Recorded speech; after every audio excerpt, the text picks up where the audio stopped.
बिस्मिल्लाहिर्रहमानिर्रहीम। अस्सलाम वालेकुम। कैसे हैं आप सब? दुआ है और उम्मीद है कि आप सब खैरियत से होंगे। अल्लाह ताला आप सबको शाद व आबाद रखे, खुश खुर्रम रखे और हंसता बसता घर रखे, आपके घरों को, आपको और आपका दस्तरखान में बरकत अता फरमाए। तो आज की रेसिपी बड़ी शाहाना किस्म की है, शाहाना बोटी है ये बीफ की। आप इसकी जगह मटन भी ले सकते हैं और चिकन भी ले सकते हैं। मैंने बीफ लिया है क्योंकि बकरा स्पेशल ये डिश है, तो इस हवाले से मैंने बीफ लिया है। शाही किस्म की इसलिए है कि मैं इसमें डालने लगी हूँ ये सुर्ख मिर्चें ली हैं मैंने। ये गोल मिर्चें अगर आप लेना चाहें तो वो भी ले सकते हैं, जो बटन चिलीज कहलाती हैं। तलहार मिर्चें नहीं हैं, ये मीडियम वाली मिर्चें हैं। ये मैंने 5 अदद ये ली हैं।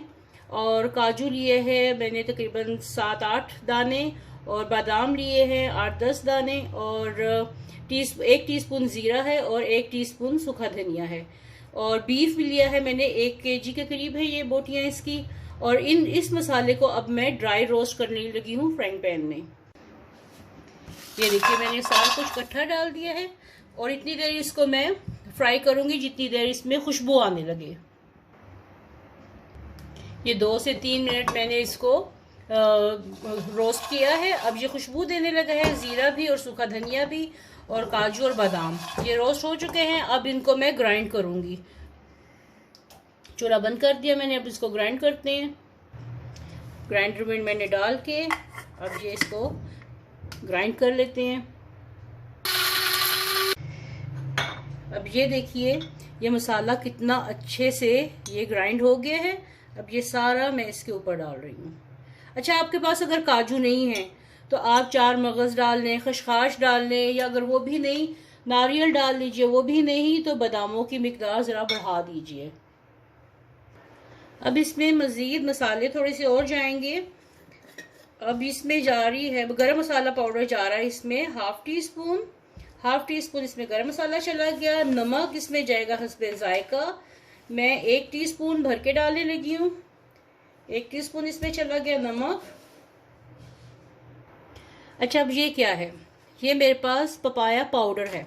आपके पास कच्चा पपीता हो वो लगा लें, कचरी पाउडर हो वो लगा लें। और मेरे पास मैंने ये बाज़ार से ये ख़रीदा है, ये आम अवेलेबल है हर जगह पे अब ग्रोसरी शॉप पे। तो ये मैं 1 टीस्पून ये पपाया पाउडर लगाने लगी हूँ। ये बाज़ार से आम मिल जाता है, या आप कचरी पाउडर लगा लें, मीट टेंडराइज़र लगा लें, जो भी आपके पास चीज़ अवेलेबल है तो ये इसको बीफ को लगा लें। अब इसमें जा रहे हैं 3 टेबलस्पून दही, 1, 2 और ये 3 टेबलस्पून इसमें दही चला गया, और 3 टेबलस्पून इसमें रेगुलर क्रीम चली गई। ये 1, 2 और 3।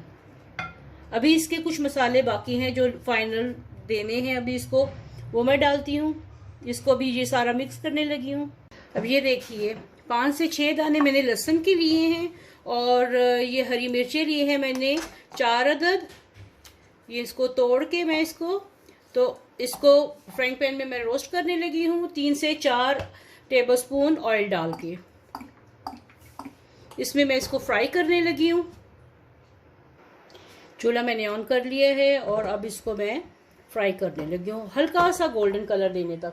और ड्राई इंग्रेडिएंट्स में मैं आपको एक बार फिर बता दूँ, मैंने डाला है इसमें ज़ीरा, सूखा धनिया, काजू, बादाम और सुर्ख मिर्च जो मीडियम वाली होती है, तलहार मिर्च से थोड़ी छोटी होती है, तो उसको मैंने ड्राई रोस्ट करके पीस लिया था। फिर साथ में 1 टीस्पून नमक और हाफ टीस्पून इसमें मैंने गरम मसाला पाउडर और पपीता पाउडर जो है वो मैंने इसमें 1 टीस्पून डाल के 3 टेबलस्पून मैंने इसमें दही और 3 टेबलस्पून इसमें मैंने क्रीम डाली है टेट्रा पैक वाली। और अब ये हरी मिर्चें और लहसुन को मैं फ्राई कर रही हूँ। अब सबसे रिक्वेस्ट है कि मेरी वीडियो को एंड तक ज़रूर देखें, स्किप मत कीजिएगा, और वीडियो को लाइक करें, शेयर करें अपनी फैमिली एंड फ्रेंड के साथ। जो लोग नए हैं मेरे चैनल पे वो सब्सक्राइब करें, और साथ में लगे बेल आइकन के बटन को भी क्लिक कीजिएगा ताकि हर नए रेसिपी का नोटिफिकेशन आपको टाइम पे मिले। बहुत अच्छी है। मेरे चैनल पे सब जो हैं दावतों में बनाने वाली, घर में किसी भी फंक्शन पे बनाने वाली रेसिपीज़ हैं मेरी। बहुत मेहनत के साथ मैं इनको चूज़ करती हूँ, लिखती हूँ, फिर उसको मैं आपके लिए बना के आपके सामने पेश करती हूँ। तो प्लीज़ वीडियो को एंड तक ज़रूर देखें और फिर देख के इसको स्किप ना कीजिएगा, लाइक कीजिएगा।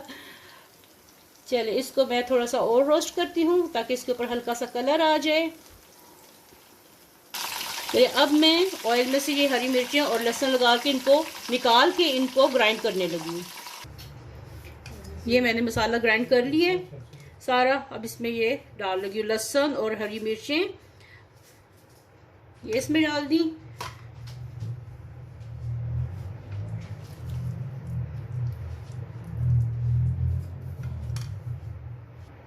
साथ में 1 टेबलस्पून इसमें अदरक चला गया।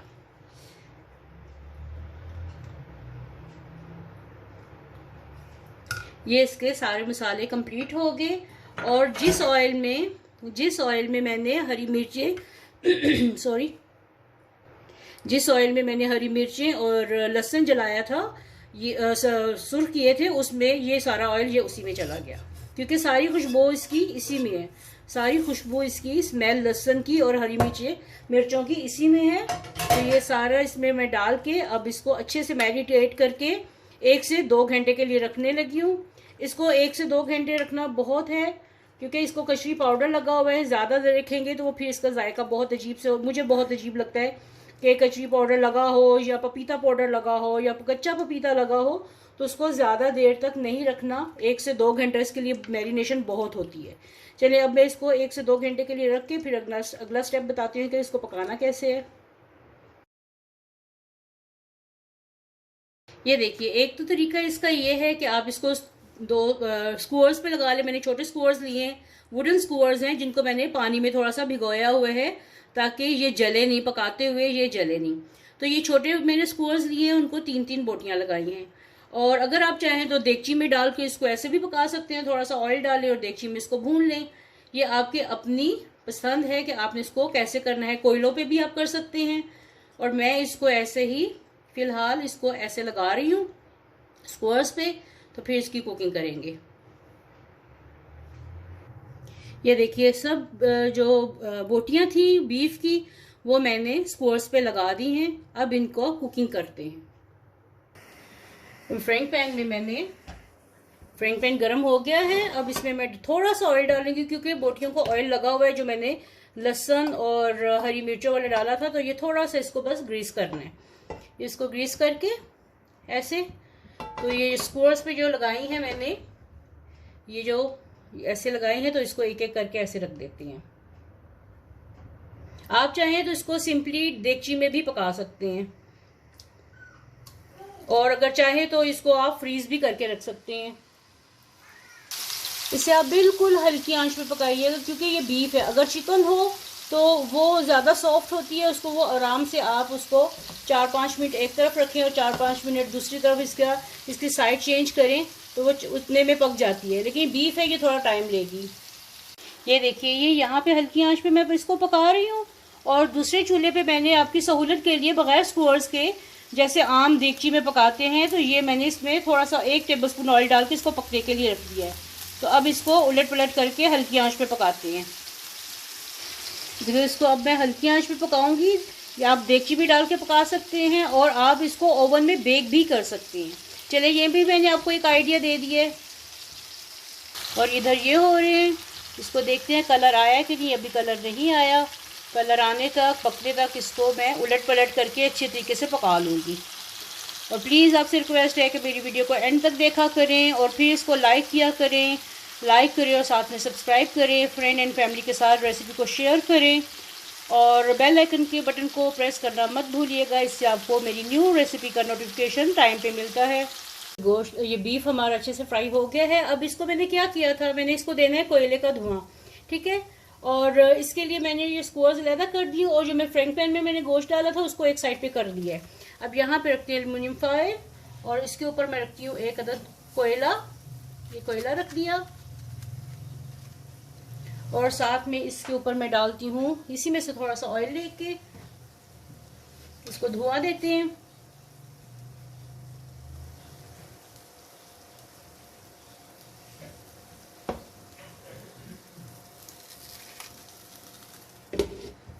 चलें फिर बाद में मिलते हैं। चलिए अब इसके ऊपर से ढक्कन उठाते हैं। ये इसको कभी भी डस्टबिन में ऐसे मत फेंकिएगा, ये कोयला अभी तक जल रहा है तो ये कभी भी ऐसे मत फेंकिएगा। चलिए अब इसको डिश आउट करते हैं और आपको दिखाते हैं कि आज की ये रेसिपी आपको कैसी लगी। ज़रूर बताइएगा कमेंट बॉक्स में। इसके लिए मैंने एक सैलेड की डिश रेडी की है। इसके ऊपर हम लोग अपने ऐसे स्क्वायर्स को रखते जाएंगे। ये देखिए,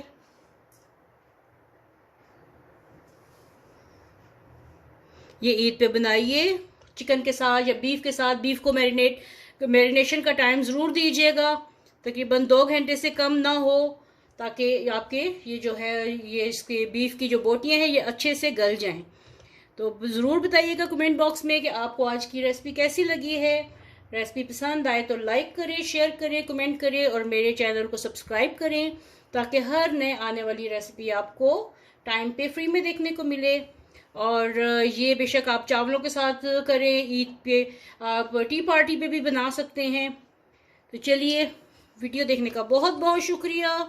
खुश रहिए, आबाद रहिए, खुशियाँ बांटिए और अच्छी अच्छी रेसिपी शेयर करने के लिए आप हमें कमेंट बॉक्स में बताइएगा कि और आप किस तरह की रेसिपी देखना चाहते हैं बकरा ईद स्पेशल। तो इंशाल्लाह मैं आपकी फरमाइश पूरी करने की पूरी कोशिश करूँगी। वीडियो देखने का बहुत बहुत शुक्रिया। Thank you. अल्लाह हाफिज़।